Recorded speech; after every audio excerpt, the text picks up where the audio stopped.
with the blood. In other words, drain the blood out of it, man. Okay? But now, like I said, what did Paul do in the next chapter? Let's go back to Acts the 16th chapter in the first verse. Because after all that arguing, what did Paul do? He said, look, get yourself circumcised, man. Right. So we don't have to go through this mess no more. Right. Go ahead. Then came he to Derbe and Lystra, and behold, a certain disciple was there named Timotheus, the son of a certain woman, which was a Jewess, and believed, but his father was a Greek, which was well reported of by the brethren that were at Lystra and Iconium. Him would Paul have to go forth with him, and took and circumcised him because of the Jews, which... That's the first thing that Paul did, so he don't have to deal with that mess no more. Go ahead.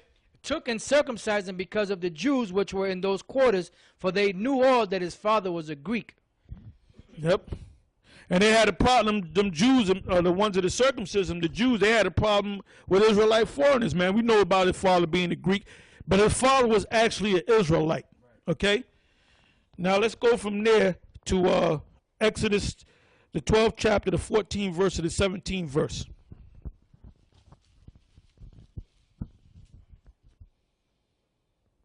All right, go ahead. Exodus chapter 12, verse 14.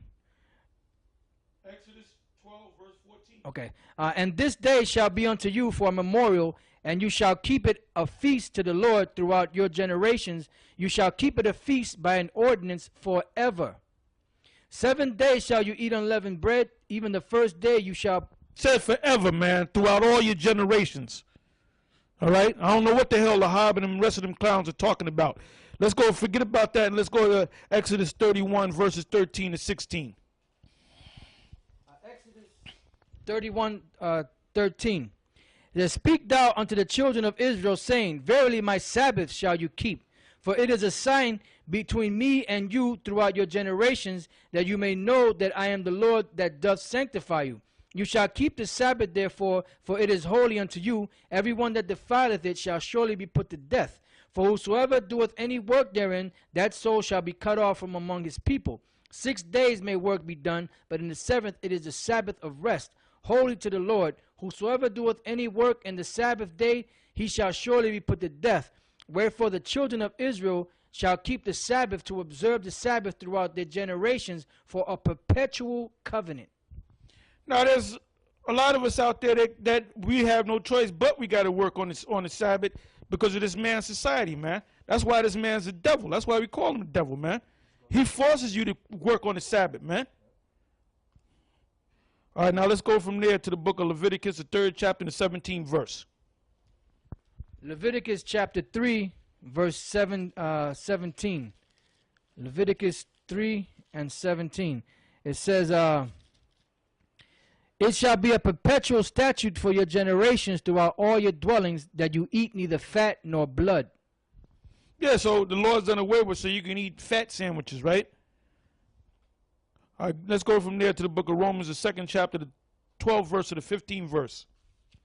Romans chapter 2, verse 12. For as many as have sinned without law shall also perish without law, and as many as have sinned in the law shall be judged by the law.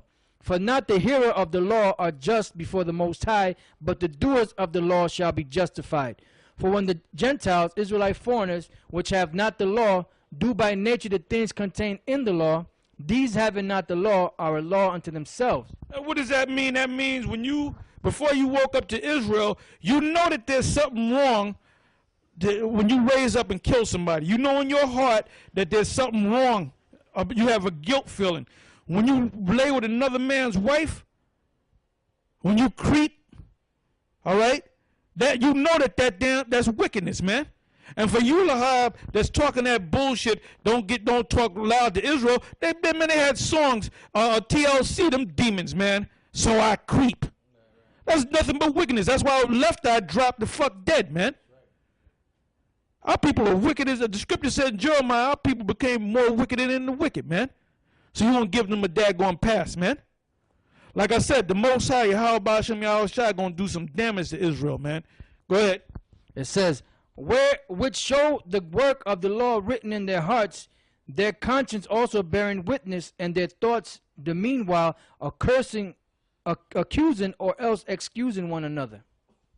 Now, let's go to Psalms 119:33. Quick. Psalms 119:33. Psalms 119:33. It says, "Teach me, O Lord, the way of thy statutes, and I shall keep it unto the end." That's plain. That's straight and to the point. Now, let's go from there to the book of Malachi, the 4th chapter, the 1st verse to the end. And we're going to end off of that. Go ahead.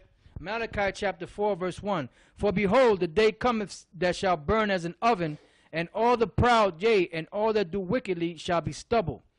And the day that cometh shall burn them up, saith the Lord of hosts, that it shall leave them neither root nor branch. But unto you that fear my name shall the Son of Righteousness arise with healing." There goes that name for you guys that don't want to acknowledge the name of the Father and the Son. Go ahead. "Shall the Son of Righteousness arise with healing in his wings, and you shall go forth and go up as calves of the stall, and you shall tread down the wicked, for they shall be as ashes under the soles of your feet. Who are the wicked? Esau. Go ahead. In the day that I shall do this, saith the Lord of hosts, remember ye the law of Moses my servant, which I commanded unto him in Horeb, for all Israel with the statutes and judgments. Behold, I will send you Elijah the prophet." What did it say about what? The law? What? It says, "Remember ye the law of Moses my servant, which I commanded unto him in Horeb for all Israel, with the statutes and judgments. Behold, I will send you Elijah the prophet before the coming of the great and dreadful day of the Lord." Now, how did he send him? He sent him in the form of in the form of John. He came back as John. That's why Yahweh Shai broke it down to the disciples. Go ahead. He said it 2 times. Because it didn't register the first time. Then he said it another time. Then it registered. And even John didn't even know he was Elijah. Go ahead. It says, "And he shall turn the heart of the fathers to the children, and the heart of the children to their fathers, lest I come and smite the earth with a curse." And with that, we're going to close, and I'm going to say shalom. And you, Israel, you better get yourself right. Get right.